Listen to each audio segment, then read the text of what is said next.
Hi guys, thanks for tuning in. Today I'm talking to DMC Diaz Maintenance, and you're going to learn about culture. You're going to learn about how to communicate with your clients and your building. You're going to learn about great follow-up and maintenance techniques. And thank you guys for inviting me on your show. Thank you for being here. We appreciate it. Awesome. This is the DMC Podcast, episode number 8. My name is Josh. And my name is Victor. And we are joined by a very special guest, a gentleman by the name of Jens Johnson of J2 Building Consultants. And if you want to know a little bit about him, here's his bio. Jens is a building doctor. He runs an engineering, architecture, and design firm called J2 that specializes in restoring multifamily and commercial buildings. J2's goals is to help HOAs and property managers revive the communities where we live and work. Jens has spent 30 years focused on the building envelope of occupied properties. He has the unique ability to provide property owners with a complete plan to repair, maintain, and enhance their buildings and communities without displacing families. If litigation is necessary, Jens has experience providing expert witness testimony in both state and federal court with respect to proper construction techniques, remediation costs, property maintenance, water intrusion damage, real estate transaction issues, property loss assessments, and other expert witness opinions. Networking and collaboration is important to stay on the cutting edge of successful remediation techniques, so Jens is always open to new connections, education, and sharing his expertise. Jens, thanks so much for joining us today. Thanks, Josh and Victor. Thanks for reading out that LinkedIn bio. that made me feel special. That was awesome. We really appreciate your time. The one thing I'll correct that is very common, Johansson. So instead of Johnson, so we dropped an A, but that is totally fine. With a name like Jens, Jens, I am called Lance, Glenn, Jess. I'm used to it. Okay. So I saw the little interaction between you guys, so thanks for the correction. And this is the second last name that I've messed up, so the fact that I haven't learned my lesson is great. It's real life. So here we're talking about that stuff. So I don't know where you want to go with the LinkedIn bio, but take it away. We just to give the folks a little idea of who you are, but I figured we'd start in the immediate moment. It's pouring rain outside. The people that are listening in have an interest in buildings and how they react to the rain, and then we might go from there and then dial it back to get a little bit to know about who you are and stuff like that. So it's raining out. What are concerns building owners, community managers should be thinking about when it's pouring rain like it is up here in Seattle? Yeah, let me back it up. So as building doctors, like we say, we are architects and engineers and project managers that help people with buildings that leak. Mm-hmm. And so you don't have to go to the doctor every time you have a scratch or a boo-boo or a cough or So it's by the time we're called in, there's something serious going on. And so we found that hidden damage often leads to threats to safety, threats to your finances. And we like to help people figure that out to have a safe building and protect their investment.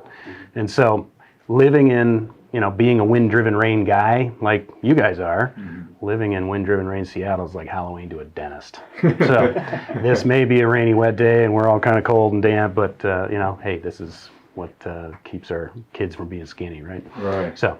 Absolutely. And then if we just rewind the clock a little bit, so the audience can get to know Jens, where you came from, your experience, your expertise. Obviously, it's over the span of decades. How did you get to the position that you're in now? Yep, great thing. Take you back. Born and bred in Washington, just in Snohomish, east of Everett. Go Panthers!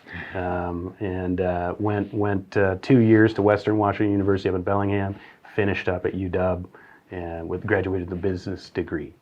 I was one of 6 kids. We didn't have a lot of money. My father was a teacher, and every summer he would be, remodeling the house, or we lived on a farm, so it was also roofing the barn or building a garage or doing something. So every summer I had this job, and it was digging foundations and putting in stuff, and with 6 kids, there's free labor pool, right? But anyway, I kind of figured out how to do that, and not having a whole bunch of money to send their kids to school, I had to pay my way through school. And so I just started working odd jobs through school, and I actually formed a construction company out of my dorm room in my junior year. And at that time, you could schedule your classes, 8 to 11, get the 3 classes knocked out. And by noon or 1, after lunch break, I was on the site 1 to 5. And then, as you know, you're writing estimates all night for the next job, or you're trying to do homework but it actually worked out really well. Wow, And tough so- balancing act. Good job. well, I graduated with $8,000 in debt, and that was enough. But anyway, got it done, learned that construction piece, graduated in '91, which was also a recession, just like 2008. And so I looked at what my accounting friends were getting offers from big 5 accounting firms. I was like, I'm making more part-time as a maintenance guy, handyman guy. I'm just gonna do that. And so jumped into that, did that for about 10 years, got kind of tired of the same old remodeling or wanted that next step. And so then I went back to school, got a construction management degree, also from the University of Washington. And at that time, one of my professors said, hey, I want you on my job site. That job site was a big $28 million for commercial buildings, over 200,000 square foot parking garage, big time contractor, big time pace, go. And it was really cool, really an eye-opening thing. And it was different. It was commercial construction versus residential piece. Then I went from there into insurance restoration, back into the residential insurance restoration side, learned that Exactimate or fire, wind, water, and that was an eye-opening career with the insurance piece. Through some of that, met the consulting side, met the owner's rep side, and said, ooh, I like that. And so that kind of leading the project, figuring it out, working with contractors, working with owners, and being that problem solver. And so spent 6 years at a similar firm, worked my way up to partner there, and then moved out onto my own. And we're just celebrating 13 years at J2 on the 1st of February. So Congratulations. just this week. That's yeah, great. thanks. Yeah. So And then would you say that background and having done the physical work yourself really kind of put you further ahead than most, or kind of give you an understanding of what the contractors or the people doing the work go through? you hit it on both. I can do what I'm saying, but I can also draw and design something that's doable. And so it makes that design, or it makes that scope, accomplishable. And I can look at it and say, let's reduce it down to the least common denominator. A guy who's tired, it's Monday morning, it's raining, they're not focusing, but they can still carry out a simple, robust scope of repair. It's not going into orbit, but it's simple enough, explained well enough, and they get that. That's an interesting point. I think. And how many times would you say you run into stuff where it's design opposite? Because I know I run into it where people are, how did the architect design this? This makes no sense from a maintenance or a contractor standpoint. I'll take a piece of paper, and it's any kind of flat piece of paper. We used to have A-frame roofs. And so I'm folding this piece of paper in half for your podcast that can't see it. And you have a pretty simple framed roof. Okay. And now I'm going to wrinkle it up in the microphone. This is the cool new roofs now. So try to flash that and try to membrane that. So you got all these angular roofs going all over. You got decks tying in. You got all sorts of things, and it's like, what did you just do? And so while it's cool, it becomes more complex. And then driving over here, we saw new construction right down the road. The siding is on, but then the roofing needs to go on. So as you know, the roofing is lapped over the siding. The roofing contractor says, well, I can't get my roofing onto the wall because your siding's in the way. I'm not going to break the other guy's siding. That would make me in violation of a contract. And the contractor probably is just saying, hurry up and finish the job. So all they're doing is putting a little caulk joint, calling it a day, and running. Wow. And so you've got a reverse situation from a sequencing issue. And so we see it. Yeah, that's what, yesterday I saw that, again, this torrential rain here. I go up on a small portion of just a shingled roof. It was second layer, they didn't reflash it. So it's just pouring underneath and just same concept. It's like a funnel, just being directed back in your building. And so, anyway. And so as far as what J2 does now or has done for the last 13 years, you're not consulting on new construction, new builds. Is it all this occupied kind of a rework? Yeah, we're 100% existing buildings that aren't working right. And so we've stayed out of the new market. I mean, there's others that can do that. We can do it, but we love the existing piece, and that's a piece that gets into your why of you have typically a stressed out building owner that is looking to you to solve their problem, and that's why we wake up. We don't wake up to, there's nothing about hardy plank siding that makes my socks go up and down. There's nothing about rotten wood that I get excited about. I mean, I do a little bit, I don't wake up on a Tuesday morning saying, I'm going to bill 8 hours today. That doesn't keep me going. So the keep me going is this person has a problem. They're maybe even crying. They don't know what to do. And you can help them. In the end, they're smiling and proud and happy. That had nothing to do with how cool my details were. That had nothing to do with the engineering flex I did on that job. Or, all those. You're helping the person through that. And part of that sounds a little bit like some bedside manner along the way. And so when you first get that call from either a building owner or a community, or maybe you've been working with them for years, and then you finally say, hey, it's time to do a more intensive repair or look at this more seriously. How do you approach that conversation of hey, it's time to get more serious about the damage we're seeing or something along those lines? Yeah, good question. I'm thinking of a couple different responses. And hospitality in bedside manner is one of our corporate values. And we have to know how to talk to people, not to share bad news, but just, I call it tough news, because when we get invited out there, it's usually a significant issue, and I know something's wrong. And sometimes it comes with a bigger price tag or just a bigger hassle of a big remodel or whatever it is. And they're scared. And they're frustrated, and they're blaming, and they're, why did this happen, kind of thing. And so, having a bedside manner, being able to talk to them as a human, and one of our conditions yesterday, speaking of human, we have a project that we're doing a bunch of interior work on, and you start talking about the human portion of, we run into these units that they're hoarders. Yeah. 1% of the people out there are hoarders. It is a mental condition, and to them, that stuff is very important and very concerning, and if you touch it, it stresses them out. But we got to get it away from the wall. We got to be able to work on that wall. And so now you're in psychology land. And so, another piece is one of the kids is autistic, and he's a climber. So the building is wrapped in scaffolding. To me, a fort. My home is now this giant fort with ladders and things. I want to get out there and I want to play on that. And we don't blame, but we got to figure out a way to work around that. And again, that's one piece that has nothing to do with flashing. Yeah, wow. Nothing to do with roofs. Yeah. So And that is definitely something that comes up and it's maybe an uncomfortable or not often thought about subject in this industry is, folks who are in their units and happen to be hoarding something. So in a case like that, do you bring in like a content specialist to move the stuff, or what are the steps for, say, a community manager who's going, God, I have this individual. What are my options here? Right, communicate. Everyone's a little bit different, but it's just starting to talk about it, building in some time to talk about it. Sometimes we can jump units and come back, and now that we've put a plan together, but definitely working with your team, whether it's the manager, the lawyer, the board. There's going to be neighbors that are friends. They want to help. There's family.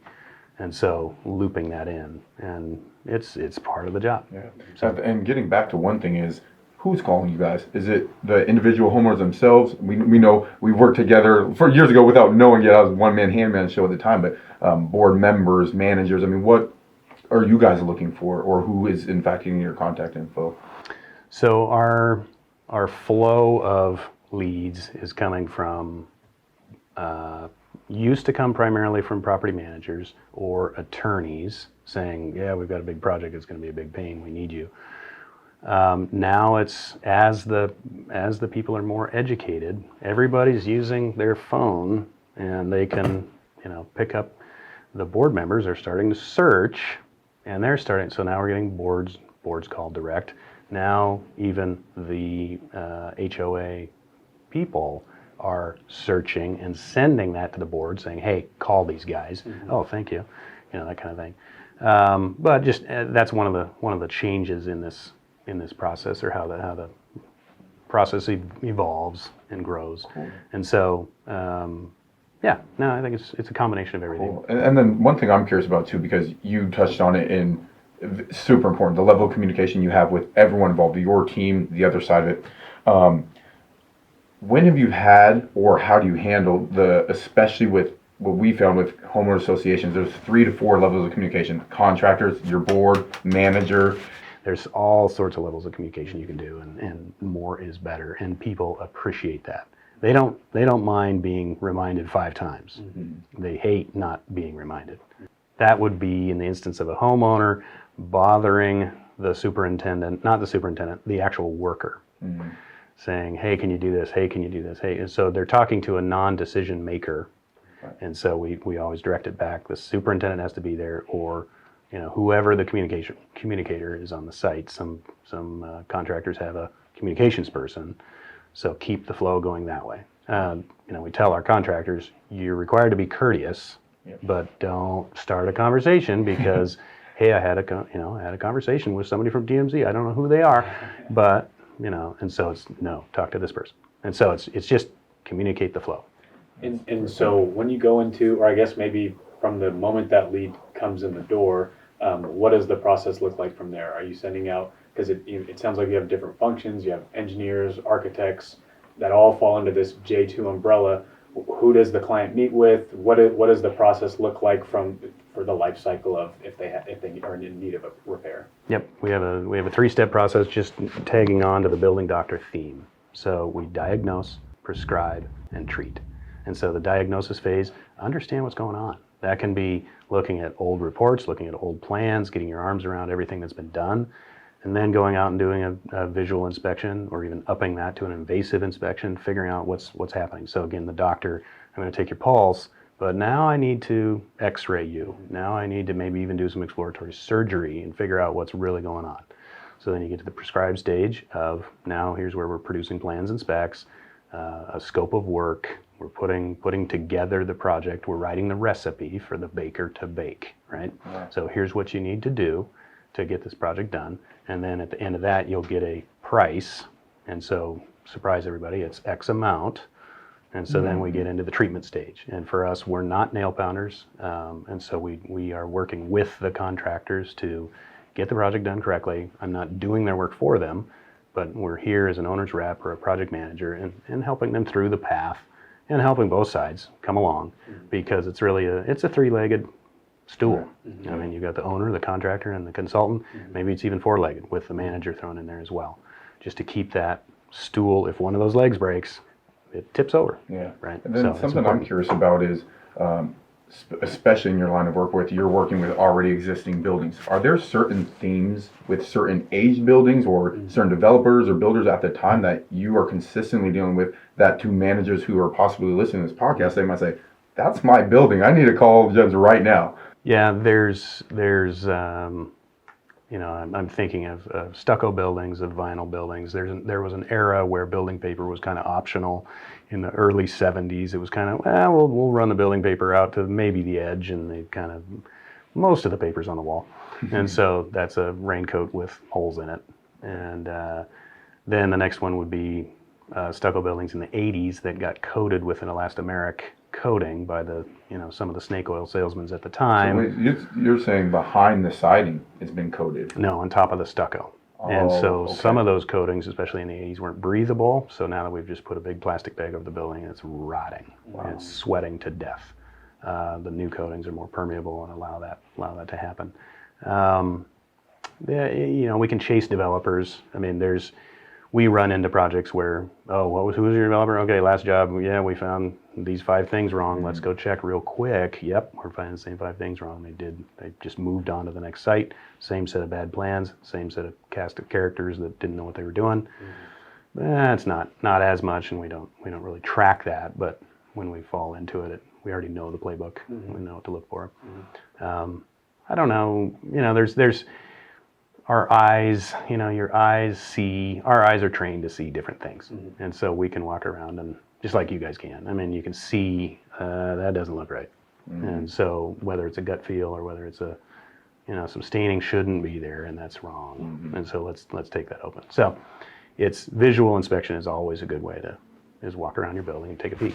We've also seen old buildings, old stucco buildings that are just fine.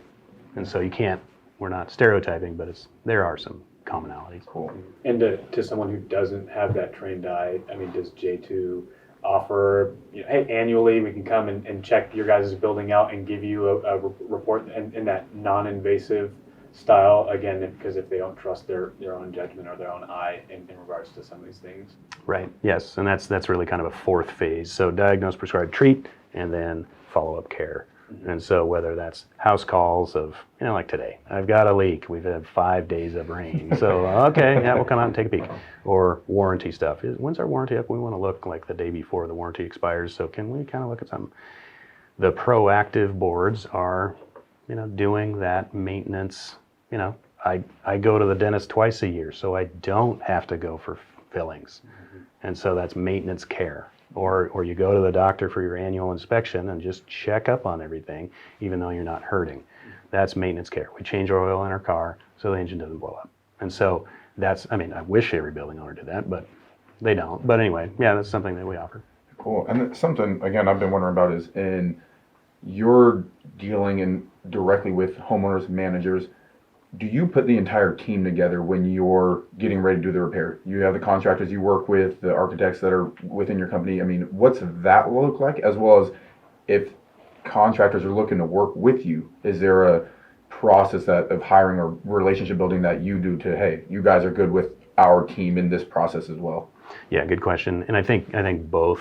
So we'll get into projects where we're already part of a team, and so there's already a good contractor there, or good, we're the last member of that four-legged stool. And then in other projects, we do get asked, hey, do you know any good players? Absolutely. Here's the good players that we would recommend. Maybe here's even a couple of each. You go talk to them. I don't want any, favoritism going on. And so it's just, go interview them, see if you like them. And it really is a chemistry piece. Right. We do contractor interviews. We'll put out a competitive bid package and say, do you want to talk to the top 2? Sometimes the boards want to talk to the top 3, and they interview. And I tell this to contractors all the time, and we make it a requirement. We say, bring your project manager, bring your superintendent, and bring you can bring the figurehead of the company if you want to. We want that person to stay quiet. They're naturally a salesman. But we want to talk, the board wants a feel for the project manager they're going to be dealing with every day. And we've seen the winning low bidder flop in that chemistry interview. And it's like, I was sure they had the job, but they just blew the interview. This is also a chemistry relationship game. And it sounds like the chemistry piece is an important part of it. If you were to counsel a board on, hey, you're reviewing a couple of bids and you're interviewing some contractors, what are things for them to look out for? Because I would assume, a good majority of board members are not trained in construction or any of these As processes. I'm sure you've seen the negative side of it too. Like, hey, if a contractor says it does this, steer clear. Right. So what are those things? So those, those things are, and we've gotten, you can talk about how shiny the nail is and how big the hammer is and how cool their trucks are and all the technical. And so, there's been many instances where you're dealing with an A and an A- selection here between contractors. So they're both A's. And so you just have to trust and find and get motivated and build a relationship here in a 45-minute hour interview, and then go do your own research and see what they're all about. Go visit their site. Go visit their current jobs. And are they clean? Are they just all those things. But the contractors that we're bringing to the table are already B+, A- or A+ guys, and so whatever their costs are, it is. But so just selecting the right contractor. It's a lot about chemistry. I mean, there's only 2 ways you can motivate human behavior. One is manipulation, and then the other one is inspiration. And so manipulation works for a little while. I can yell at you and force you to do something, but inspiration, and that's the culture behind any good contractor or any good company. When would a job go from what I would say our level, kind of smaller handyman and mid to small level construction jobs, to J2 should be out here handling this? Have you seen where that's been not called soon enough, and you see 2 small companies trying to take something on where they shouldn't have, as well as what's something to look out for guys like us and other handymen out there? Hey, don't touch this, or Right, and we see it from both sides. So we'll see contractors think it's just a roof job. They get in, and we've got one right now. He starts pulling the siding off, and he just sees a tremendous amount of framing damage, and he's like, "Whoa, time out! This is bigger than what I thought." you need to go call an envelope consultant like J2. And so knowing your ability, but also I don't think there's a magical price break line, but understanding what is, in your instance, what is maintenance, or what is small works, what is whatever, and then are you able to properly staff and able to do a deck stack at a time or a whole roof at a time? Do you have enough of a bandwidth to staff the job and run the job? Do you have enough finances to wait for that 30-day payment? Those sorts of things. But we are so looking for a competent, capable on the maintenance side, because you get the spectrum. I mean, there's a spectrum in every business of maintenance people, managers, lawyers, whatever. At the low end of the maintenance spectrum, as you know, is Tommy Tank Top. It's dog and truck construction. It's the one guy, cigarette hanging out on one side of his mouth, and plans. We don't need plans. Permit? You don't need a permit. I'm just here to paint. And you're like, you just painted over rot. Yep. You painted over decay. Well, I'm getting paid to put on paint. And so they're not thinking. And then you go all the way up to the other end of the spectrum. You get smart guys doing a good job, doing what they need to do, calling a timeout now and then. You sure you want me to do this? Or I'm seeing something greater. Do you want me to do something? And then, getting some sign here. I can't, I want something in the future just to say, you said don't do that. And that's the smart contractor. And just saying, here's what happens if you don't, here's what happens if you do. And giving that client choice A, choice B. I mean, I was doing that this morning of you can do just this, but here's the consequences. You can do just that. Here's the consequences of that. It's your building. I'm not here kicking your door down, making you do something.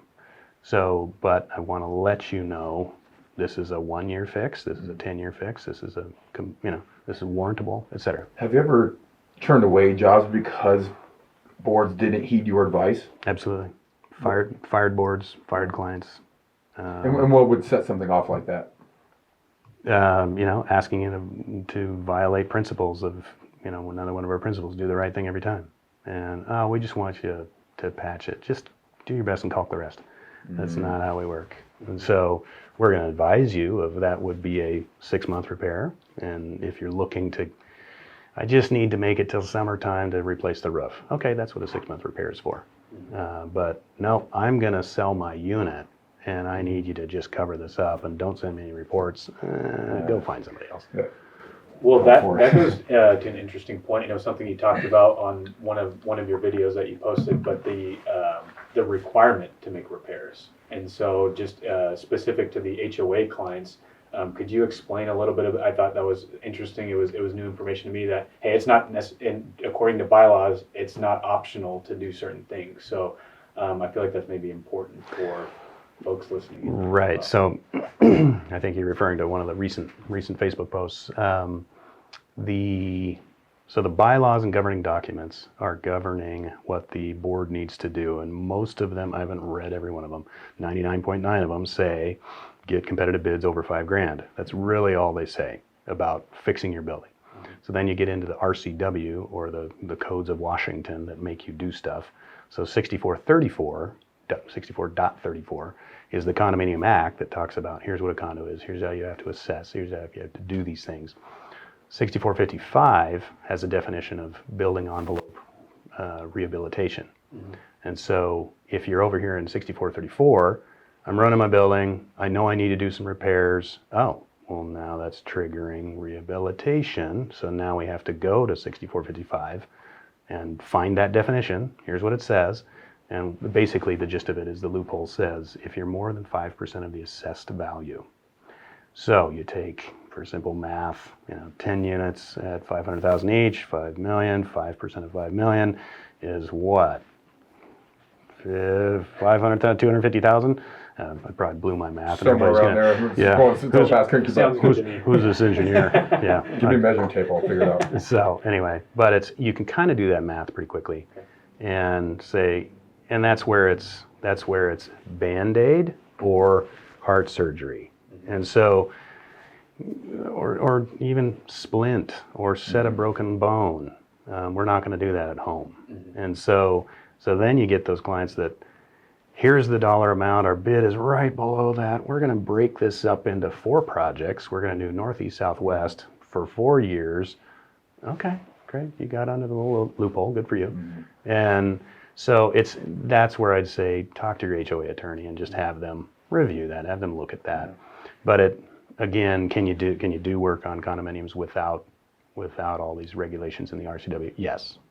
Just watch your percentages, and where you start finding significant damage, you better look a little bit more. Yeah, I think you started going to something that I was curious about, and Joshua had mentioned to me recently as well, is when do you go from preventative or, again, more cost effective to, hey, if we do this split in what you're saying, HOAs don't want to break up to these 4 parts, hey, it's more cost effective if we do it now. Like, is there, again, there's never a magic price number, but what signs do you recognize, hey, this makes sense to do it at the same time?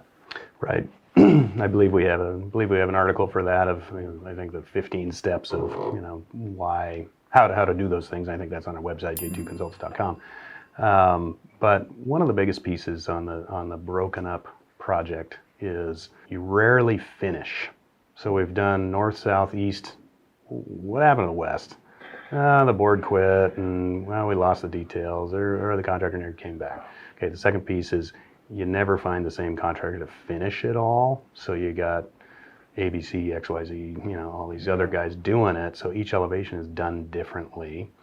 For the people, your assessment never ends. It's not one bill, it's 4. I just got done paying that. Oh, now I get another one. And so it's just drag out.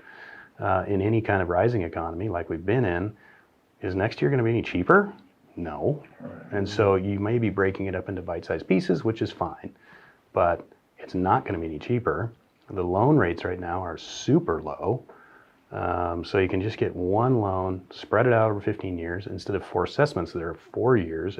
Every year you get hit with a $25,000. You could absorb one of those blows, but not 2 or 3, much less 4. And then you get some of these. I've seen them. They look really good, but oops, never finished. And so then that just affects resale and it affects all those sorts of things. So those are things to consider. You got to have the tenacity to carry it out, and the budget and the will, if you will, so to carry that out. It's something, this is going to jump us way back. What about condominiums was the draw for you? Right, you could have gone in any direction before we started the podcast. Was, hey, this is an infinite industry, right? So through all your experience, how did you settle with condominiums?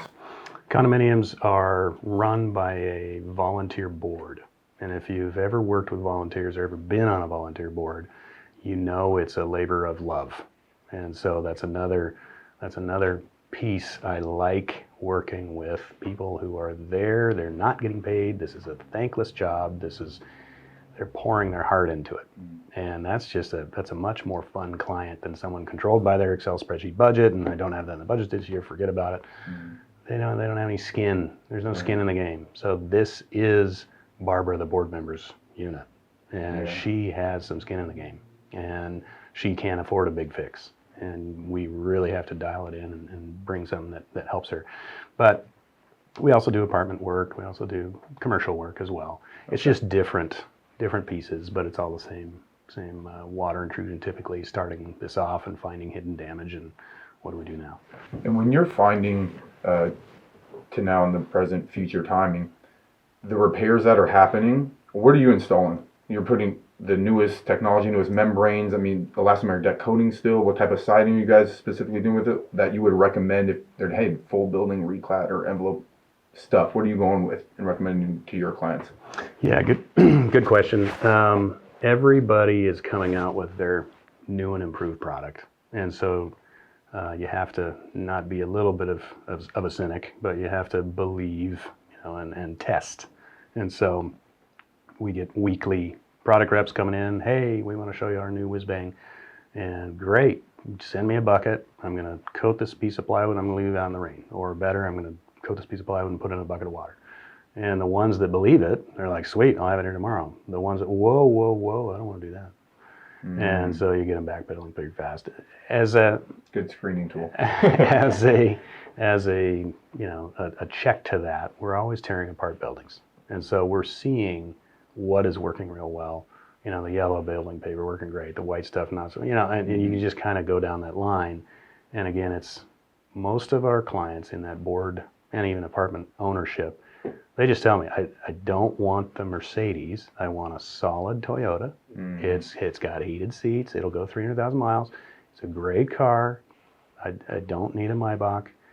And maybe I want a little bit of a, this or that added to it. But so so then you jump into the fiber cement products. So I'm not here as a rep for those guys, so I'll leave names out. But again, spectrum of products. On one end of the spectrum, you look at it, and it's delaminating, and it's chipping, and it's peeling, but it's on sale. On the other end of the spectrum, it doesn't do all that, and you have this test record and track record, and then, occasionally they invite us out to the facility, and you can understand that they're already on version 11 with their glues and their products and their whatever. The old guys are still back on version 2, and here's why it didn't work. And they're still struggling, but they've found a market in the cheap market. Yeah, I remember years ago, I don't remember the brand name, maybe an older LP siding or plywood type siding that on all 55 of their buildings started delaminating is huge. And mushrooms growing out the Yes. bottom. You bet. And Yeah, so you're putting it outside, so it's tough to take a compressed blended product and throw it outside. So, what kind of feedback loop, like you're talking about, you're seeing it all the time within your own company? Are you, making sure we're documenting and reporting so that information flows, in and out through our own team?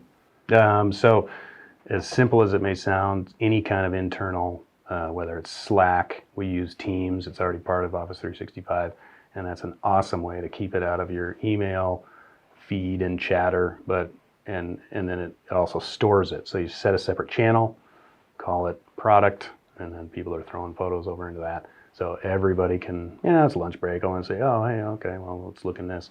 And it's just an ongoing feed and an ongoing, of everybody doing that. And what's nice with the 3 offices, we can do more and see more than the typical 5-person office because we've 25 people spread out over 3 states, different climates. Here's how that product is performing in Park City, Utah versus performing in the desert of, Southern Oregon. And so, or the waterfront of, ocean shores, et cetera, where it gets blasted and salted. Saltwater and everything, yeah. This is a very, I guess, curiosity technical question. We haven't, from the maintenance side, the more modern square panel, hardy plank stuff that's being put up with a channel, water grooves in it. We haven't had a car hit a building yet where we've needed to repair it, or we're not seeing the time frame of those being around long enough for us to need to do maintenance to that. What is your opinion of that? And are the current problems you're like, hey, stay away from this, or you do in fact recommend that product? Again, there's a spectrum on that. So the thicker panel products, those are fantastic. Some of the thinner, can't we just put up, some kind of panel product that's 3/8 inch thick? It starts delaminating, and a bigger piece of those is how they're attached. And so the nails or screws will bow you'll start getting some oil canning, if you will, on the finish. So the thicker, the more robust you can.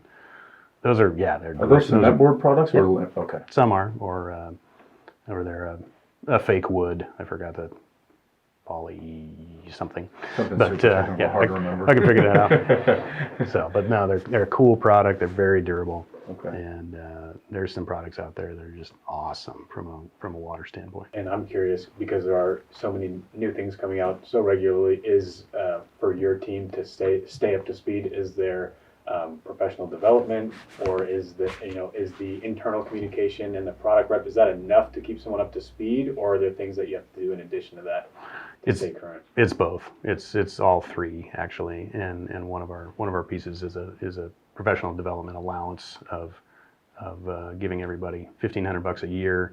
They can choose to go to these seminars. They can go get educated. But it's also a steady supply of vendors. It's not just hearing the sales pitch, but it's also seeing the product, comparing the product, listening to it, challenging their, how is this better than last year's version, and seeing where that goes. And then also seeing the sites, going out to see what they're looking at. And no, there's some cool stuff. From a business standpoint, what was it that got you to move to those other locations, Portland, Utah, and would that being the right decision for you? Yeah, certainly good decision. It's just different geographical markets, but with the same kind of issue. Go to Salt Lake. It's beautiful. I mean, I smile every time I'm there in the sense of mountains and sun and stuff like that. But they have really experienced a big boom in multifamily, and there's a definite need for people like us there that do this work. And Oregon's very close to Seattle in the sense of same type of climate, same. It's close enough. It's that type of. It's kind of a offshoot, if you will. They're so close, they're together. But I don't think geographic and brick and mortar is perpetually on the calendar. We're gonna continue to grow from a virtual standpoint, and use the web, break down those barriers to reach us. And that was one of the earlier questions of how do people call you. And 10 years ago, it was through the manager. And it was a rule, it was a process, it was a flow. Now on lots of our projects, we're being contacted direct, we're bringing managers in, we're bringing lawyers in, so we're actually leading that. And that's a great way to have great strategic partners, and it's nice to be available to the public so that they can reach you. If you couldn't call your doctor, if you had to call the insurance company to get to your doctor, that's lame. So I think more people should heed this advice. This is with the other business models. If you can't get someone on the phone, that's tough. Yeah. Right. I'm trying to reach you. I'm trying to pay you money. Why can't I get a hold of you? Yeah. And that, we all experience it. And they come back with, oh, I'm so busy, sorry. But sorry. And along that lines, what would put you two things? What are you seeing at your desk? What's hitting your table? What's a day in the life of Jen's like? And when would you get too busy that you have to, hey, we're 6 months, a year out? I mean, what does that look like for you? I've never adopted that mentality, and I'm surprised at people that do, in the sense of we're so busy we can't take on anymore. That's a function of bandwidth and systematic growth and systems to keep everything together. Now, if 50 jobs hit my plate tomorrow, I'd have to say stop. And so that's also a function of your marketing. And so, bringing on marketing people saying, I don't want 10,000 leads a day. I want one, and I want a good one. Right. And so then all of a sudden it's a steady growth, it's a manageable growth. But what hits my desk as owner, it's the high level stuff. I'm involved in the initial project kickoffs. I'm involved in the initial diagnosis because that's what I love to do. That's my roots. I came from that. And then it's also making sure the projects are set up right, getting rolling correctly. If they do need litigation support, I'm out testifying, and then keeping those things moving, but working alongside a team. All of our projects are team-based, whether, designer and project manager at least. And so that way people can be sick, they can take vacations, and the project doesn't stop. And then the other piece is, leaders need to be going up and out, and turning back to their team to go down and in. Mm-hmm. And not leaders don't need to get out of the trenches. They can't sit in their ivory tower the whole time. They need to get down in the trenches and hear the screams, and understand the friction. But it's a big blend, and some days I'm testifying, other days I'm in podcasts. So, but spreading the message, spreading the word, growing the culture, that type of thing. But it's fun. I can't imagine retirement. Why? So it's fun to do. Something to look forward to every day. Well, yeah. So yeah, exactly. I mean, everything has stress, but you get out of bed excited and not. And you're in a position you get to choose your stress. You get to choose what problems you want to solve for the most part. Sort of. So as the buck stopper, I mean, you gotta deal with the problems, but hopefully those problems are minimized by the systems and the people that you have. And so it's all about people. So circling back, communicate, and then are you manipulating? Are you motivating? And then having because again, it's not. My designers aren't flexing their flex. I mean, when you Google Diaz Maintenance, it says neighborhood problem solvers, second generation. It doesn't even say a thing about how cool your paint sprayer is, or how sharp your saw is, or my truck is this big. So here's the problem we're solving. Here's the people we want to work with, and here's what we do. And I think that's something that people want to aspire to. Cool. And speaking of working with those types of people, and you mentioned a little bit earlier, Barbara, the board member, and this volunteer force that we have, we all get the pleasure to work with. What are the characteristics that you see of people who are doing that well, or even maybe community managers as well, who are running effective communities where you come in and you say, hey, these are best practices, and this is how to do this thing well, for the folks who might be tuning in. Right. No, it's fantastic. And I'm going to take you down a little path and give you a little insight to our company retreat that's tomorrow. Define your customer avatar. And so let's pick a board member, and I pick a name that begins with B for board. So Barbara, board member. So let's define Barbara. She's over 60. Maybe she's a grandma. She's definitely retired. She prints up every meeting minute and staples it carefully. The board meetings are a social event in her living room, and there's a process to that, right? And her association likes her because she's grandma. People don't yell at her because it's not respectful to yell at grandma. You see where I'm going? Yeah, that's great. So then you go, well, wait a minute, time out. Now we got Brandon, the board member. Brandon, 28, works at the local software company, has earpods in, everything is iPhone, and he, when we had one of these, and so I was we have them all the time, but this one current one, they called us, hi, we're a 10 unit, we're in downtown Seattle, and they said, well, you're part of a board. Well, no, I don't know if we are. I said, well, you're a condo, you're definitely part of a board.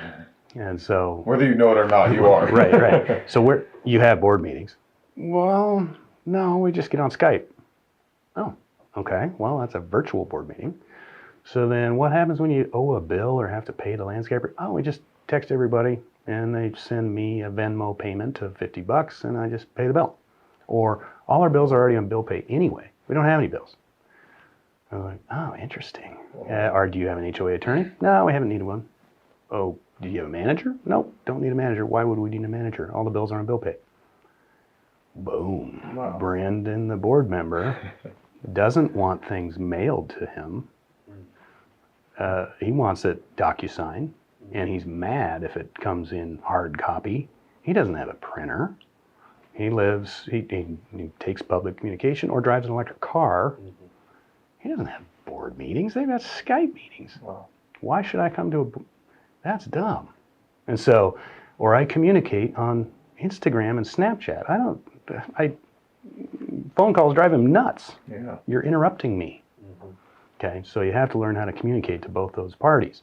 If I send a DocuSign to Barbara, she's, whoa, that's a virus.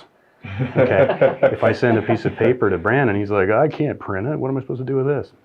And so, we were dealing with an older engineering firm a couple of weeks ago, and they said, okay, the contracts are in the mail. I'm like, what? Yeah, here comes 3 contracts in a FedEx envelope with another envelope pre-stamped so I can sign it and put it back in the envelope and send it back. I was like, wow, what do I do with these? And so, okay, scan these in. We don't, okay, so if you're still operating back with the flip phone, you're not going to be able to communicate to Brandon. And Brandon will laugh at you and hire the next guy. And so it's just defining the two avatars. You can go down the list, right. And the property manager, the lawyer, the whatever. But it's for those of us serving these clients, we have to figure that out, and then know who we're talking to. And okay, we got to mail this one. It's just an interesting way to think about it and kind of target your audience a little bit better, and they can dig it. And so it's cool. They're speaking my language. Yeah.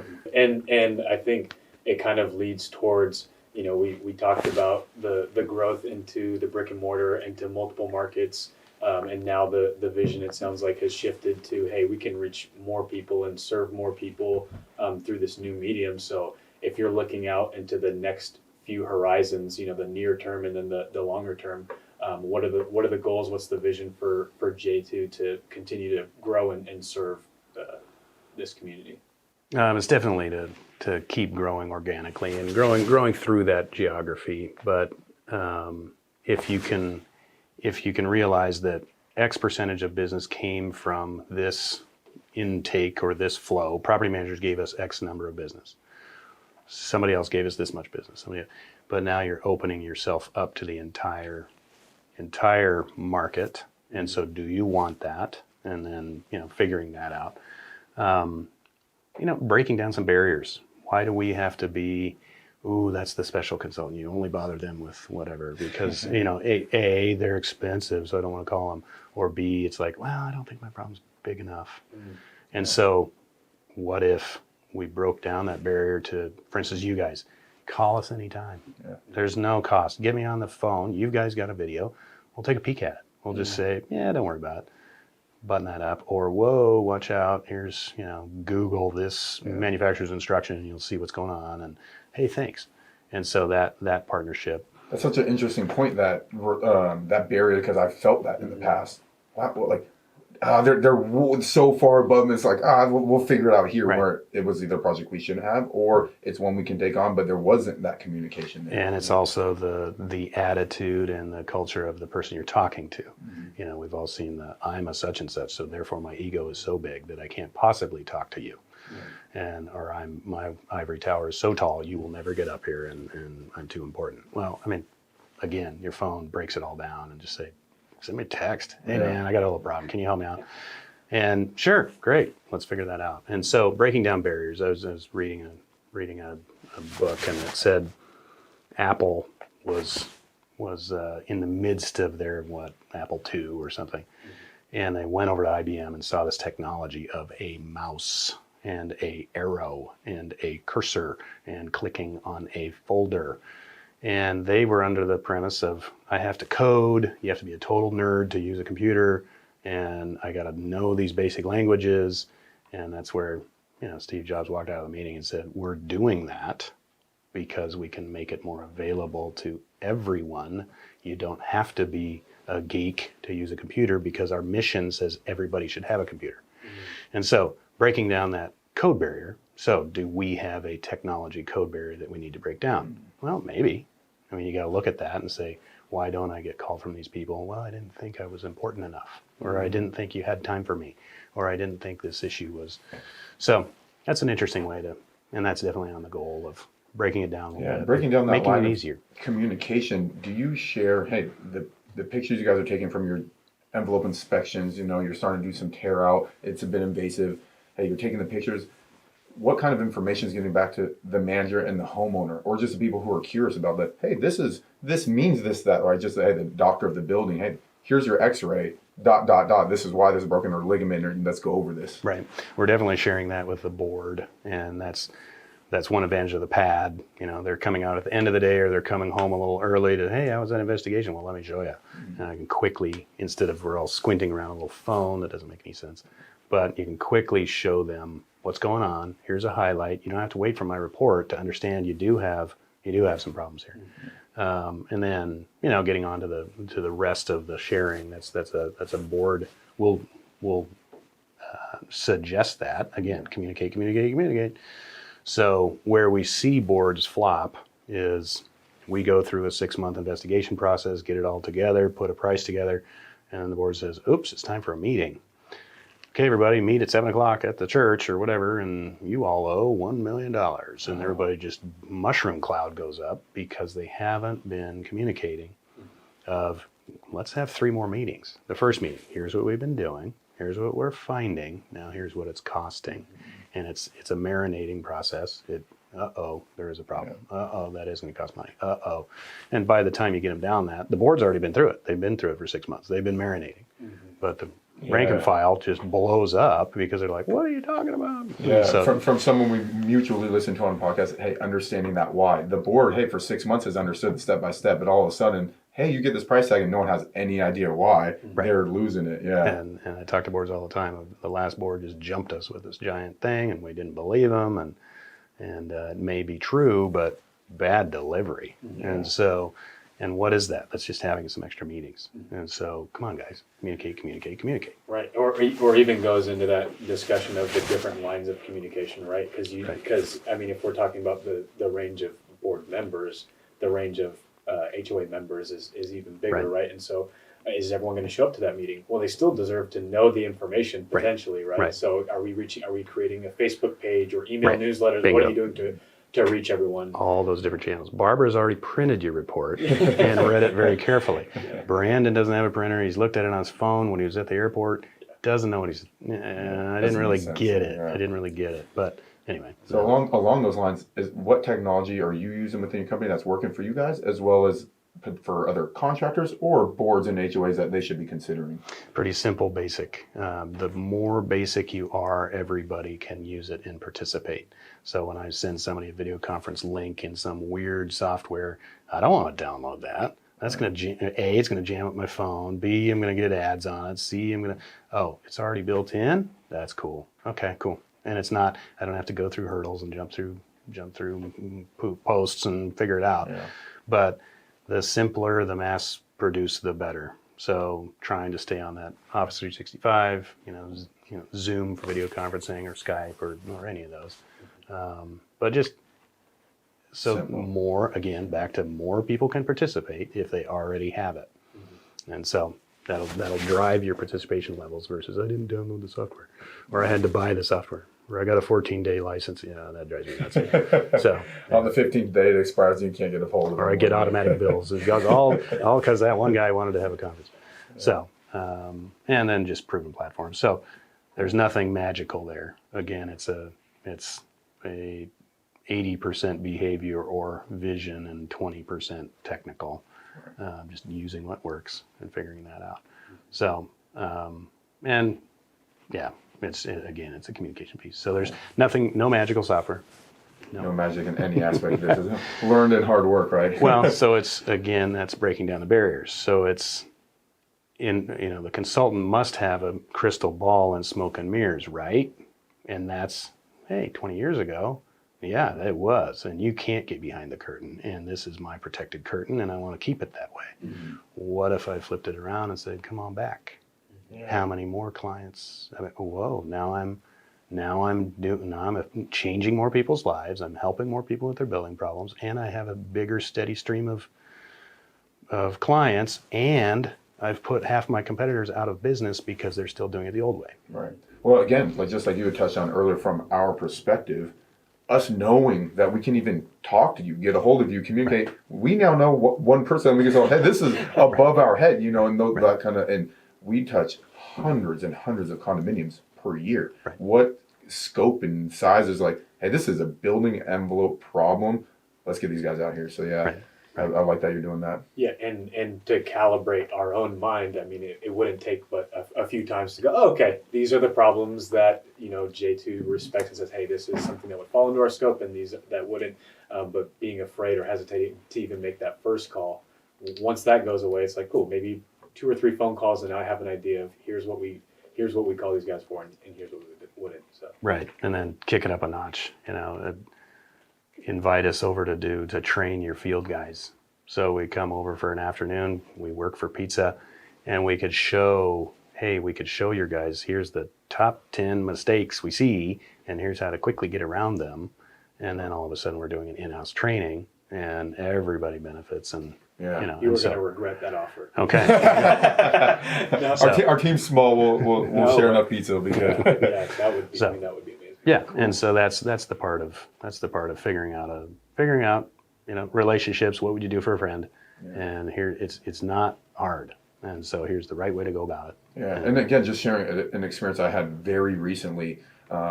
A scupper was clogged, leaked up under the flashing into the unit, and I met the building developer and the roofer out there, and I'm just maintenance guy. Hey, this clogged. Here's what I think happened. Oh, it couldn't possibly have happened like this. We built this. I'm like, hey man, I've seen this before. It just got clogged up and over, wasn't sealed right. But you determine that, and I could feel that disconnect, that tension between they're behind that veil. Right. And I'm on this side, a clear line in the sand. Whereas what you're doing to break that down is great to see. Yeah, and it's Well, I think you just keep doing what you're doing, and it'll keep breaking it down. And it's, being able to explain in common sense what happened. You may not motivate them to get out their checkbook and pay for it, but whatever. That's not your job. Right. That's the lawyer's job. So I guess the other piece is stay in your lane, know what you're doing, and tell them you need to hire a lawyer. Here's what I would do if I were you. If Grandma lived here, if my mom lived here, I would definitely want you to see you do that and at least have a second opinion or something checking that. Yeah. Doesn't cost much. Cool. So something I'm curious about that I like to ask all our guests is, who's been influential in your life? Someone you know in person, and then maybe someone you've never met to read or listen to. There's lots of that. I'm a big reader. I think leaders are readers, and I think it's a time for you to read through their book and see what they're talking about, learn from their mistakes. But I'm not a big favorites guy. What's your favorite ice cream? Okay, I could tell you what I like, but the common names, we were talking about that a little bit before when we got on. I mean, there's definitely motivational people, there's positive mindset people, there's business leaders, there's all sorts of different, we have coaches and all sorts of different things, whether it's, those pieces I mentioned. But, there's, people ask, how did you get into construction in college? How did you know what you were doing? And I loved reading Elon Musk's quote. He said, I read a lot of books. And I did. And I was reading Journal of Light Construction and The Very Efficient Carpenter. It was a book that I got at a garage sale. I mean, I was 19 or 20. And just, imagine having YouTube today or YouTube then. And so it's an interesting piece because it gets into practice and ability. You can read about riding a bike, but you can't do it after you read about it. Mm-hmm. And so my son he's 19, and I keep bugging him. Hey, let me show you how to change the oil. Let me show you the little tricks. Put a little oil in the ring, and here's a little Jedi tricks that you need to know. And he's like, why? I can YouTube it. And at first I'm like, hey, wait a minute. No, I'm also, actually you spend time with Dad, but I'm like, you're right. Yeah. And so in today's day and age, when you have the internet in your pocket, there really isn't a reason why you wouldn't know how to do it. You may not know everything about it. So that gets back into that, knock those barriers down and let them know everything about it.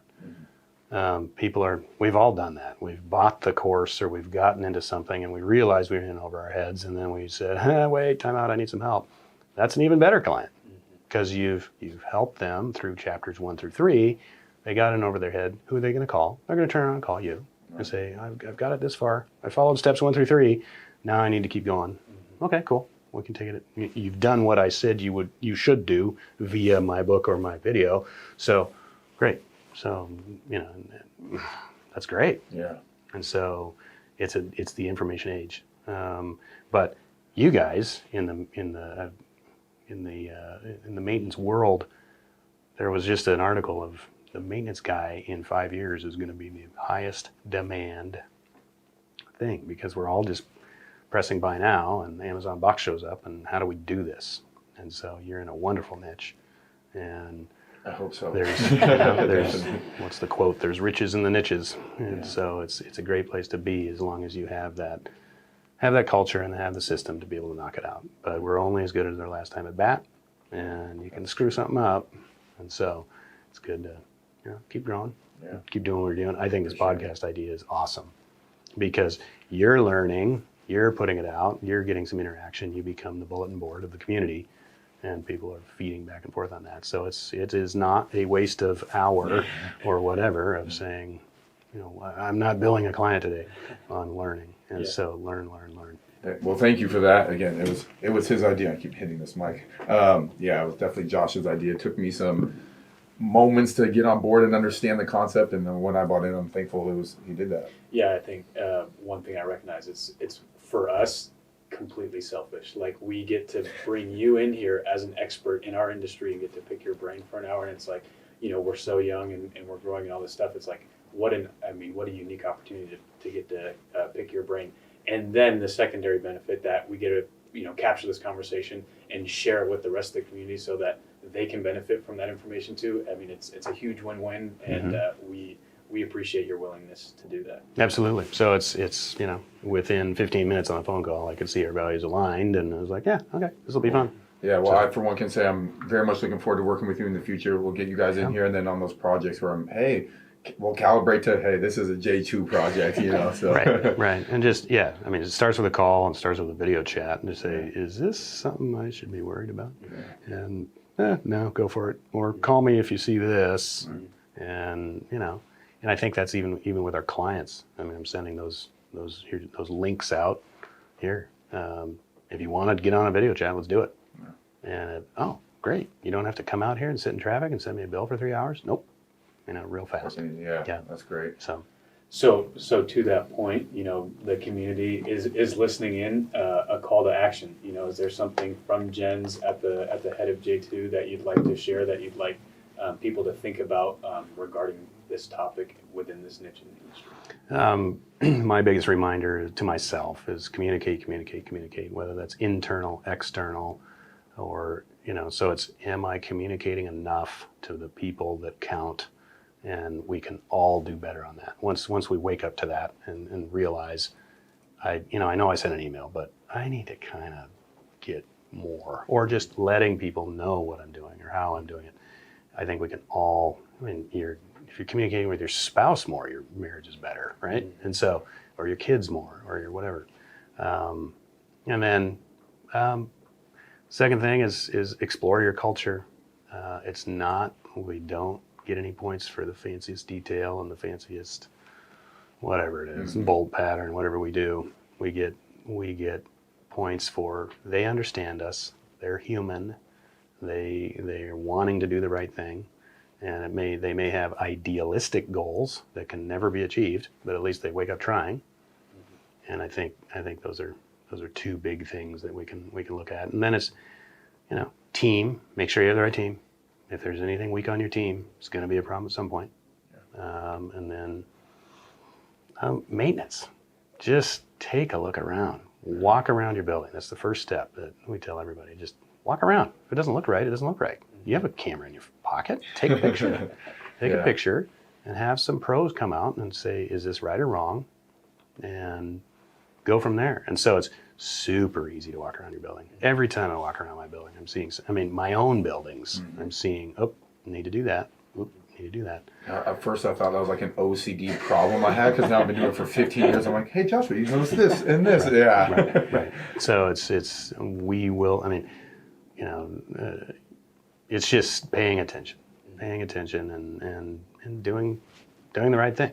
And on that point, can people in those communities, HOAs, reach out to you to help build that team? Absolutely. Yep. Awesome. Yep. So j2consults.com. There's a free 15-minute consultation. We can do it on the phone. We can do it via video. Check it out. Awesome. Super easy to get in touch with us. And breaking down barriers. You guys have been doing an awesome job of producing all this content that people can benefit from on the YouTube channel. Where can people find this stuff? What can they expect from the information you guys are putting out there? Yep, we're following most of the big channels. YouTube presence, just search J2 Building Consultants. We have our own channel and lots of different, testimonials in one category and just funny things. LinkedIn, Facebook, all those, and then our own website as well. You'll see lots of those pieces. So you'll find us. You'll trip across us. J2 Consultants. We're Diaz Maintenance on Instagram, Facebook, LinkedIn, same stuff. info@diazmaintenance.com. If you want to reach out directly, we check that pretty frequently as well for your maintenance needs. Appreciate it, guys. Well, Jens, thank you so much for your time. Yeah, Greatly appreciate it. All right, thank you.